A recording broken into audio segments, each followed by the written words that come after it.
Halo anak-anak sekalian, kita berjumpa lagi di dalam program History. Dan kali ini kita akan masuk ke dalam tahun 700-an. 700-an Masehi. Di episode yang lalu, di season yang lalu kita sudah membahas apa yang terjadi dalam kekristenan di tahun 500-an. Sekarang kita masuk ke dalam tahun 700-an.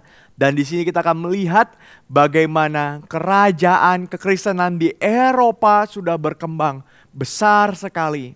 Nah, salah satunya ada tantangan yang begitu besar dari orang-orang Kristen ketika mereka semakin lama semakin besar. Mereka tidak lagi dianiaya seperti dulu waktu di zaman para rasul. Mereka tidak lagi dikejar-kejar, dibunuh, ditangkap dan sebagainya. Karena mulai saat ini banyak raja-raja dari bangsa-bangsa di Eropa sudah mulai menjadi orang Kristen. Banyak pemimpin-pemimpin di Eropa, pemimpin-pemimpin yang besar sudah menjadi orang Kristen. Tetapi bukan berarti kekristenan tidak punya tantangan. Ketika kekristenan memiliki kuasa yang besar, ketika kekristenan menjadi pemimpin dalam sebuah negara, tetap ada tantangan yang besar yang mereka harus hadapi. Salah satunya di masa ini di tahun 700-an mereka harus berhadapan dengan agama Islam. Sejak kematian Muhammad di tahun 632, Islam mulai mengekspansi, mulai berjalan, mulai memperluas daerah wilayahnya. Awalnya dari daerah di Jazirah Arab, dari daerah Arab seperti Mekah, Madinah dan sebagainya. Daerah-daerah Arab ini mulai dikuasai oleh Islam. Tapi setelah Muhammad mati, Islam mulai bergerak lagi ke daerah seperti Afrika.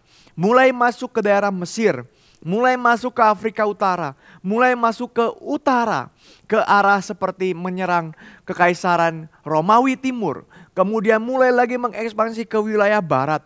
Sampai akhirnya nanti mereka akan menaklukkan wilayah apa yang sekarang kita tahu sebagai negara Spanyol dan negara Prancis sekarang. Negara Spanyol dulu dikuasai oleh kerajaan Islam yang disebut dengan kekhalifahan. Khalifah ada dua macam kekhalifahan yang sangat besar yang berkembang dari murid-muridnya Muhammad saat itu. Yang pertama adalah kekhalifahan Rasyidun. Kekhalifahan Rasyidun ini dimulai sejak tahun 632 meneruskan pemerintahan dari Muhammad. Kemudian sampai tahun 661.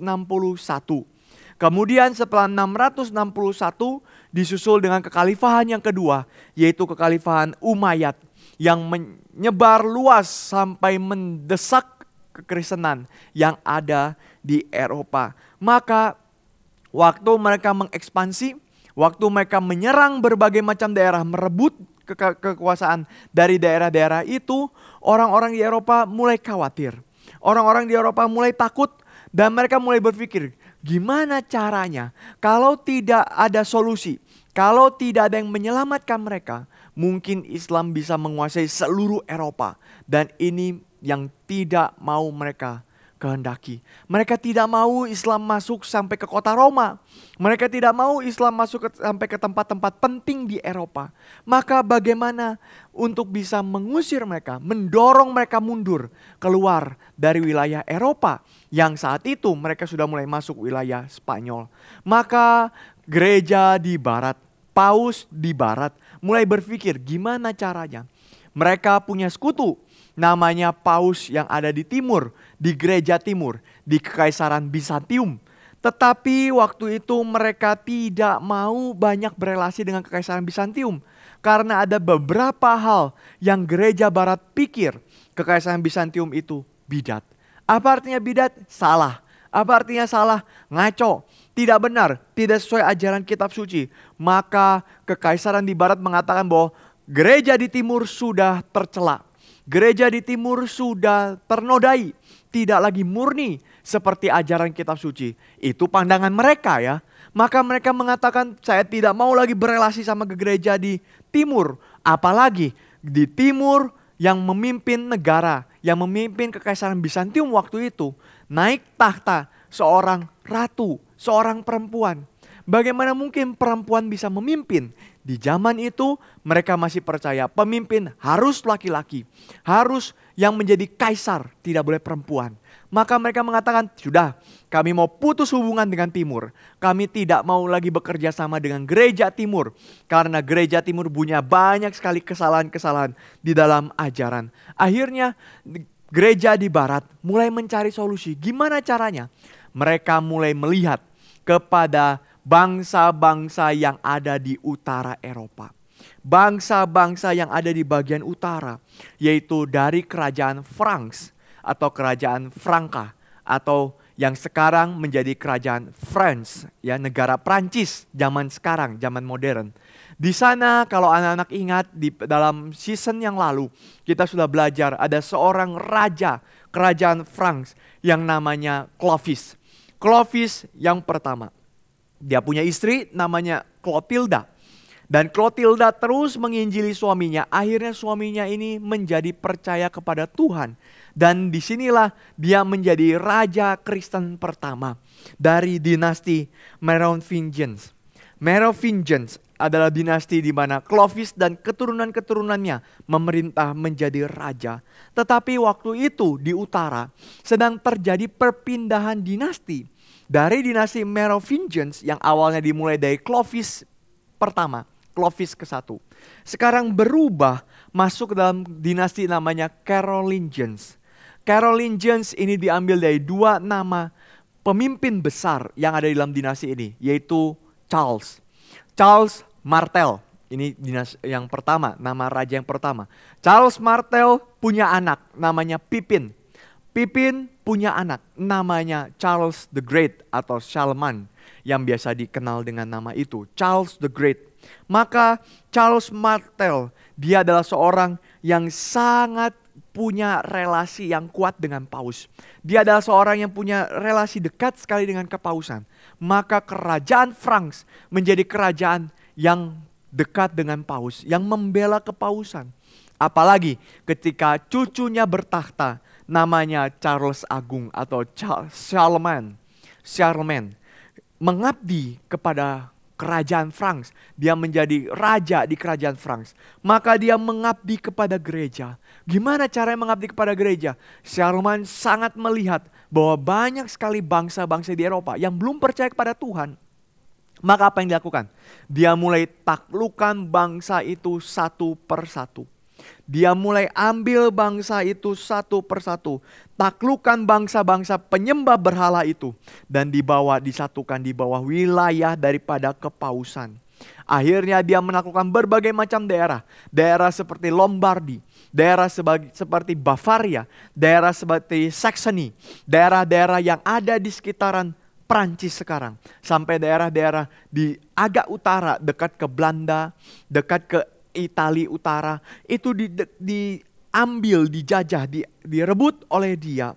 Maka akhirnya Paus begitu senang dengan Charlemagne karena dia membela kaisar, membela kepausan, dia membela gereja, dia menyatukan banyak wilayah di bawah pemerintahan gereja. Karena itu Paus Leo ketiga waktu itu mengangkat Charlemagne menjadi kaisar di barat.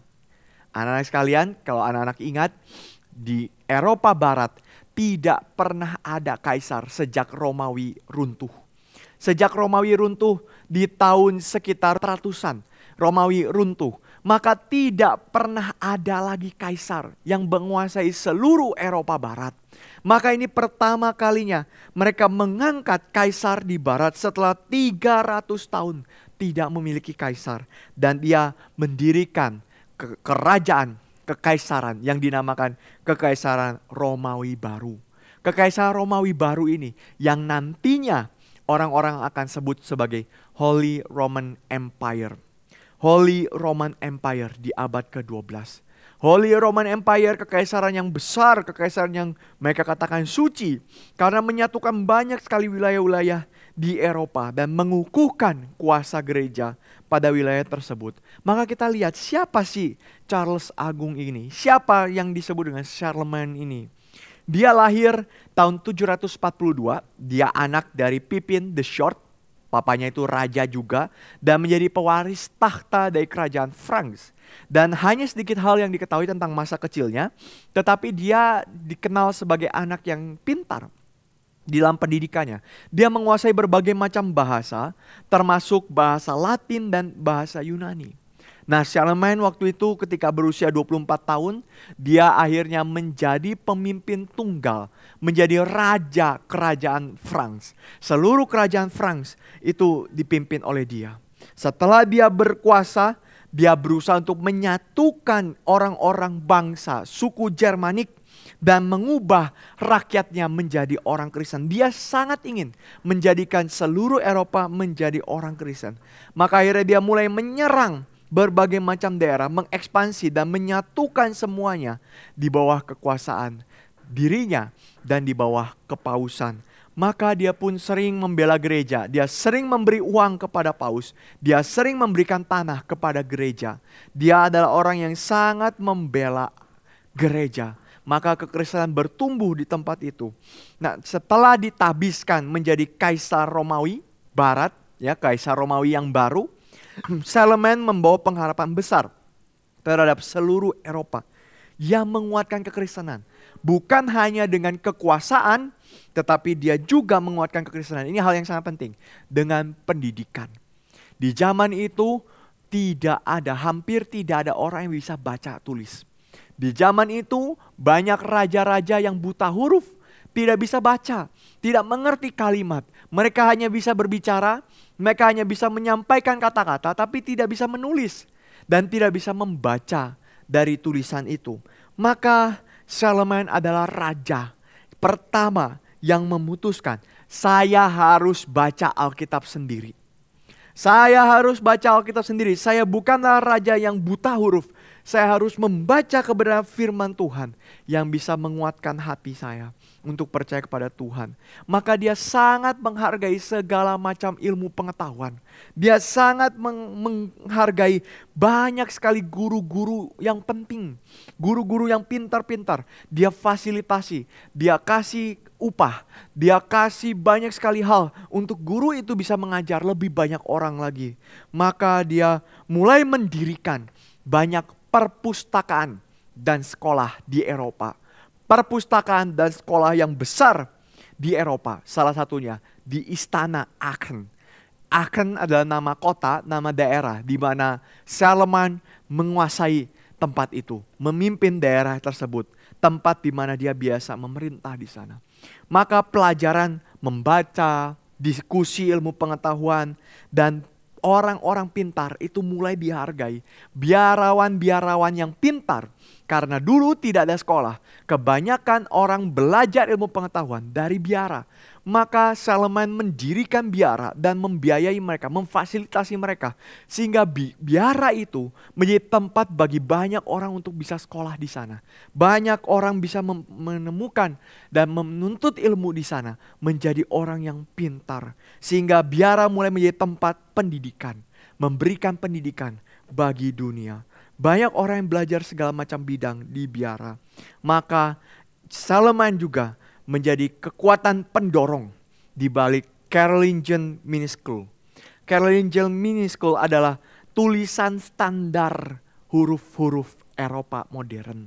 Kalau kalian melihat alfabet cetak dari Eropa, ini adalah dasar dari huruf cetak Eropa modern, yaitu dari jasa Charlemagne yang membuatnya. Maka kita lihat pengaruhnya, dampaknya, dan kecintaannya kepada ilmu pengetahuan. Ini yang nanti merubah seluruh wajah Eropa. Ini yang nanti membuat Eropa menjadi maju. Membuat Eropa menjadi begitu, teknologinya begitu pesat majunya. Masuk ke dalam zaman modern dan seterusnya. Kita melihat Eropa menjadi orang yang banyak, orang yang pintar-pintar di sana. Maka kita melihat Tuhan memajukan Eropa. Bukan hanya dengan kekuasaan dari pemerintahan. Bukan hanya dengan kekuasaan dari perang. Bukan hanya dari kekuasaan saya harus taklukkan satu wilayah. Tidak. Tapi Tuhan memakai Charlemagne. Memakai orang barbar ini. Memakai orang yang tanda petik bagi orang Romawi zaman dulu.